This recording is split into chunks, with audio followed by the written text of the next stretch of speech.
Though we watched Detroit last week, Amon-Ra hit him over the top. Jamison Williams hit him over the top.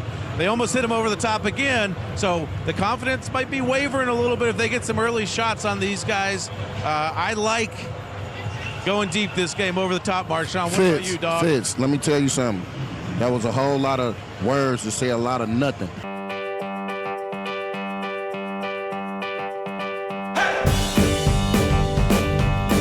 Welcome to the silliest thing I saw this week. My name is Dave Pyper, and I bring you the silliest things I see each week in the NFL. We are brought to you by Vuori, makers of the most comfortable clothing on the planet. I'll talk more about Vuori later on in the show. Let me kick the show off talking about what everyone's been talking about since Monday morning. DK Metcalf tried to punch a fan, and I say tried because as far as I can tell, DK is much better at catching footballs than hitting blue-haired dudes in the face. Just before the half, during a commercial break, CBS's camera crew caught DK having this interaction with a fan. DK reaches up, grabs the fan's shirt, not the hair, and he holds him there for a second, tries to hit the fan in the face, but misses and then walks away.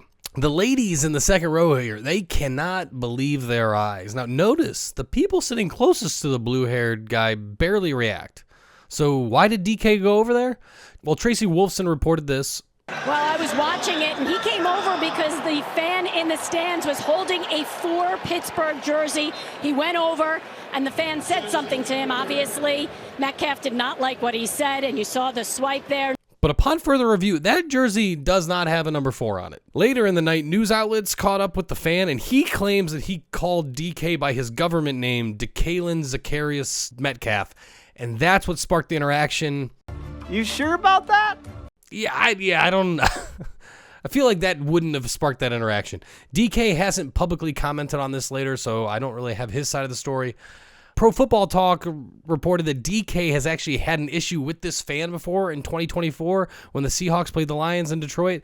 So maybe it has something to do with that. I'm going to keep my ear to the ground on this story, and I'll let you guys know if I find out anything interesting.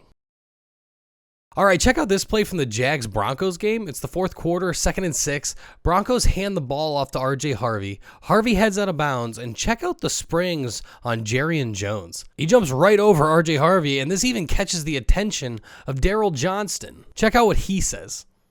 Oh, man. How about Jerrion Jones? That's some athleticism right there. I mean, it's like every week you see something done on a football field. That's like my best imitation of Saquon Barkley. Let me show you this one. Yeah, that's right, Daryl. He would be great at imitating Saquon from last year because, believe it or not, Jerrion Jones was the player that Saquon Barkley jumped over last year. Everybody remembers from the Madden cover. Like, how crazy is that? Look at that. I think this settles the simulation debate, boys. We are in a simulation, guys. We are in a simulation, and there is no spoon. All right, you guys want to see the silliest catch I've seen this year? Because I need to show you the silliest catch I've seen so far this season. Steelers-Lions game, shortly after DK grabbed that fan, Rodgers is going to take the snap, drop back, and send this ball right to Kenny Gainwell. At first, Gainwell trips and looks like it's going to be incomplete, but watch that. Gainwell somehow makes the catch, but surely he was touched, right? Gainwell, as he's falling, gets his wrist under the ball's landing spot and then pulls the ball into his chest. Now, from this angle, we can see the only contact that Anzalone makes here is before the ball was caught. So for a beat, Anzalone thinks this play is over, and that gives Gainwell time to get up and score the touchdown. Now, I'm racking my brain trying to think of a sillier catch than this from 2025, and I've got nothing. So let me know down in the comments if you guys have a funnier catch, because this is top of the pops. The silliest thing I saw this week is brought to you by Vuori, makers of the most comfortable clothing on the planet. If you go to vuori.com/Harris, you'll get 20% off your first order of the most snuggly items on the market. Now, whether you're lounging around at home, running errands, heading to work, hitting the gym, Vuori's pieces are all about comfort, performance, and versatility.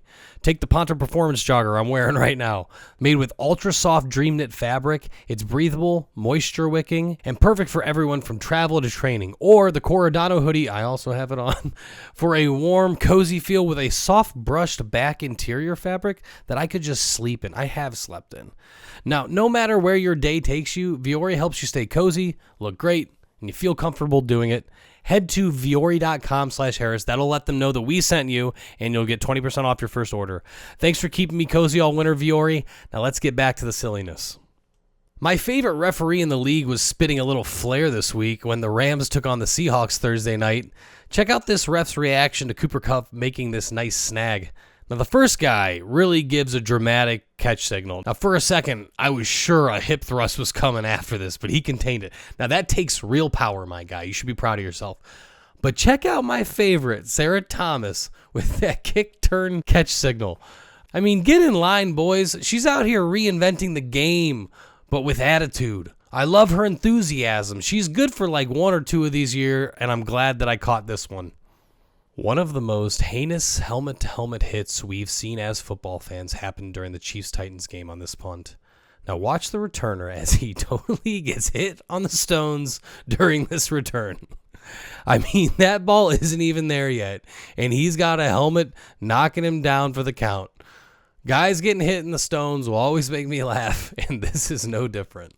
And that is going to do it for me this week, guys. I want to thank Vuori again for making this show happen. I was going to show you guys this young kid who gets the kicking tee after the Saints kickoffs, and he kind of fumbled it there for a minute. And I was thinking, dude, if I was 9 years old and they put me out on the field to go grab the tee and I fumbled it, I would be crapping my pants on the field. And this kid didn't miss a beat.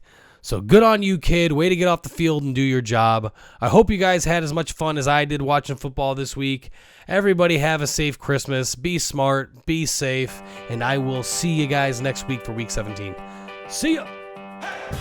Thanks so much for watching. Please, please, please smash that like button.